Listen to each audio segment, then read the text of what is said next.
নমস্কার বন্ধুরা, সকলে ভালো আছো নিশ্চয়। ভগবানের কৃপায় আশা করি ভগবান শ্রীকৃষ্ণ রাধারানীর কৃপা সকলে ভালো আছে। সকল বন্ধু বান্ধব আরও ভালো থাকো। আচ্ছা, আমিও ভালো আছি মোটামুটি। তো আজকে আমি শুরু করতে চলেছি নতুন ভিডিও, কিন্তু এই ভিডিও বলতে ভগবদ্গীতা নিয়েই। ভগবদ্গীতা আমি পাঠ করছি, তো আজকে আমি পাঠ করব ভগবদ্গীতার 2 নম্বর শ্লোক, সাংখ্যযোগ। সাংখ্যযোগের আমি আগের ভিডিওতে 1 ও 2 নম্বর শ্লোক পাঠ করেছি। আজকে আমি 2 থেকে 3 নম্বর শ্লোক পাঠ করব। তো পাঠ করি, সবাই শুনবে, ভালো লাগবে।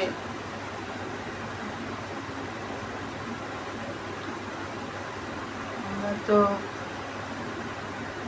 জানছি, ভগবদ্গীতা পড়ছি, কিন্তু সত্যি কথা বলতে গেলে ইচ্ছা হয় ভগবান শ্রীকৃষ্ণ যদি আমাদের সামনে থাকতো, তার নিজস্ব মুখ, মানে আমরা যদি সামনে থেকে তার মুখের বাণী শুনতে পেতাম, কত ভালো হতো বলো তো, কত আনন্দ হতো, তাই না? সত্যি তাকে দর্শন করা তো খুবই দুষ্কর। দর্শন এইভাবেই করতে হয়, ভগবদ্গীতা পাঠ করে চোখের সামনে ভেসে ওঠে ভগবান শ্রীকৃষ্ণ বলেছে। না আমরা অর্জুন হতে পেরেছি, না আমরা সূর্যের পুত্র মনু হতে পেরেছি, তাই না? সেরকম ভাগ্য আমরা করে আসিনি কলিযুগে। তো আমাদের এখন ভগবান শ্রীকৃষ্ণকে জানতে গেলে ভগবদ্গীতাই পাঠ করতে হবে, ওনাকে দর্শন ওইভাবেই করা যাবে। তো তার মতো হতে হবে মানুষের আকৃতি, মানুষের প্রকৃতিটাকে শ্রীকৃষ্ণের বাণীর সঙ্গে মেলাতে হবে যতটা সম্ভব, যতটা পারা যায়। পুরোপুরি তো হবে না, ভগবানের মতন হওয়াটা সম্ভব নয়। তো ভগবদ্গীতা পাঠ শুনে বা পড়ে, আর কি উপনিষদ, গীতা পাঠ করো, সবই করে অন্তত তাদের মতন হওয়ার চেষ্টা করতে হয়। তো ভালো হয়, পৃথিবীর মঙ্গল হবে, সকলের মঙ্গল হবে, সংসারের মঙ্গল হবে।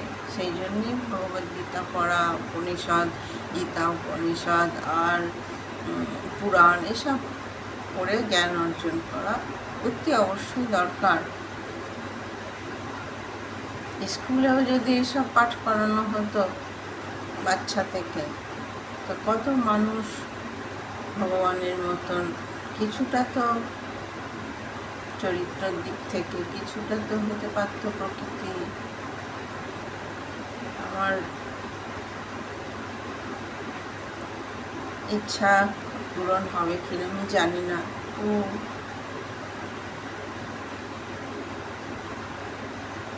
প্রত্যেক স্কুলে অনেক স্কুলে পড়ানো হয় ভগবদ্গীতা, বিদেশেও পড়ানো হয়, কিন্তু আমাদের দেশে রাজনৈতিক কারণ নিয়ে এসব হয় না। তো যাই হোক, তো যদি হয় প্রত্যেক বাচ্চা ভগবদ্গীতা পড়ানো উচিত। অন্তত ভগবানের শ্রীকৃষ্ণের বাল্যকালে যেসব করেছে কাজ, কত ছোট বয়সে করেছে বলো তো, একটুখানি বয়সে। হ্যাঁ, তার মতো কেউ করতে পারে? আমাদের এখনকার বাচ্চারা বা আমরাই পেরেছি, বড় হয়েও পারিনি। সত্যি তার কত মহিমা, এইসব জানলে না এত ভালো লাগে, এত সুন্দর লাগে, চোখের সামনে ভেসে ওঠে। তো আশা করি সকলের ভালো লাগবে ভগবদ্গীতার পাঠটা। তো আমি শুরু করি এবার। সবাই আশীর্বাদ করো। চলে যাচ্ছে জীবন, এভাবেই কেটে যায়। আর ভগবদ্গীতা নিয়ে থাকি, সবাই থাকো, ভালো থাকো। তো আমি পাঠ শুরু করি। এই যে ভগবদ্গীতা পাঠ শুরু করছে এবার। শ্রীকৃষ্ণ গোবিন্দায় ওম শ্রীকৃষ্ণ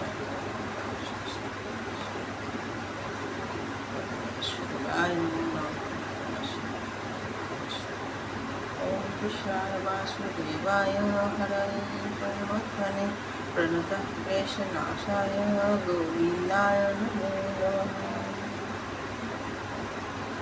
श्रीकृष्ण गोविन्द हरे मुरारी नाथ नारायण वासुदेव।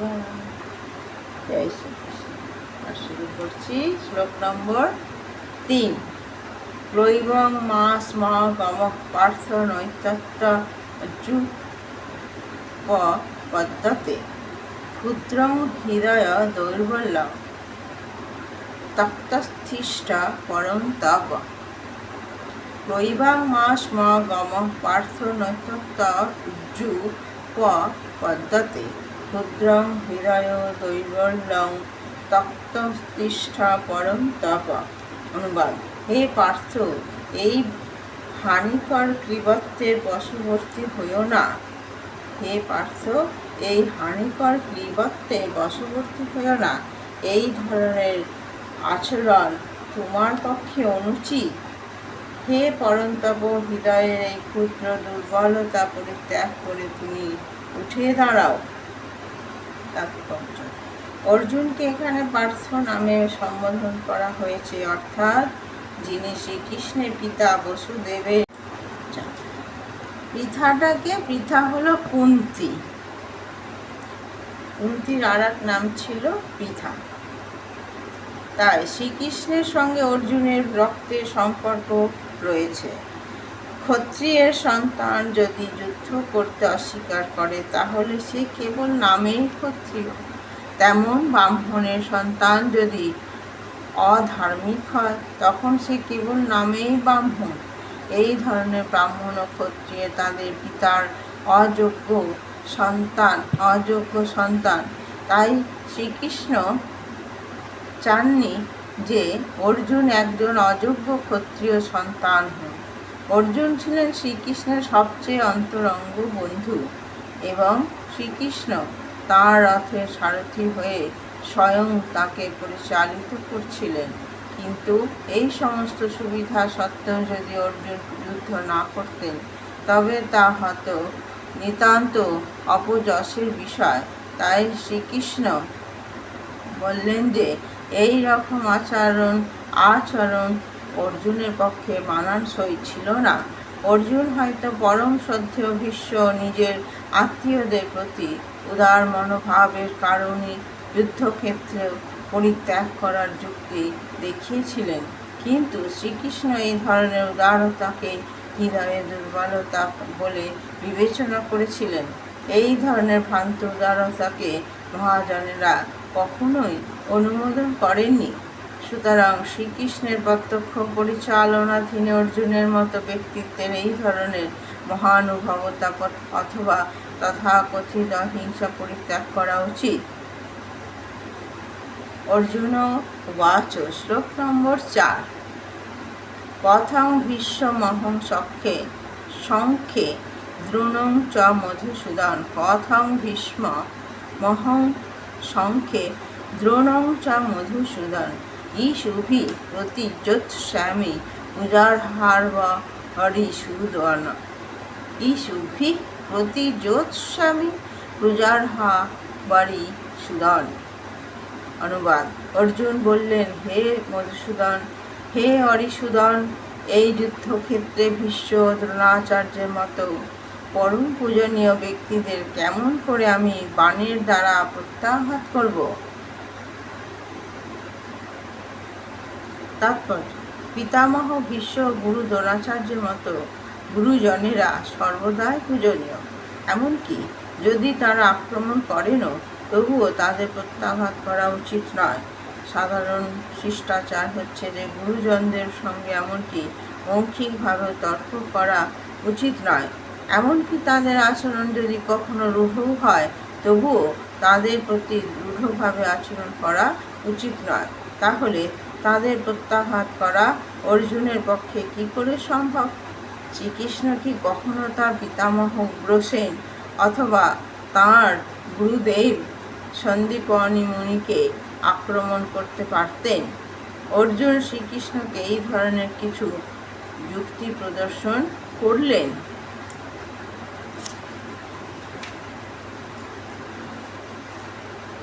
5 নম্বর শ্লোক। গুরুণ হত্যা হি মহানুভবান শ্রিয়া ভক্তুম ভৈক্ষমপিহ লোকে হত্যার্থ কামংস্ত গুরুনি হইব কুঞ্জিয়া ভোগান রুধির প্রদিগ্ধান। অনুবাদ: আমার অনুভব, গুরুবর্গের জীবনের বিনিময়ে এই জগৎ ভোগ করার থেকে বরং ভিক্ষা করে জীবন ধারণ করা ভালো। তারা পার্থিব বস্তুর অভিলাষী হলেও আমার গুরুজন তাদের হত্যা করা হলে যুদ্ধলব্ধ সমস্ত ভোগ্য বস্তু তাদের রক্তে সিক্ত হবে। তাৎপর্য: শাস্ত্রনীতি অনুসারে যে গুরু জঘন্য কার্যে লিপ্ত হয়েছে এবং ভালো মন্দ বিচার বোধ হারিয়ে ফেলেছে, তাকে পরিত্যাগ করা উচিত।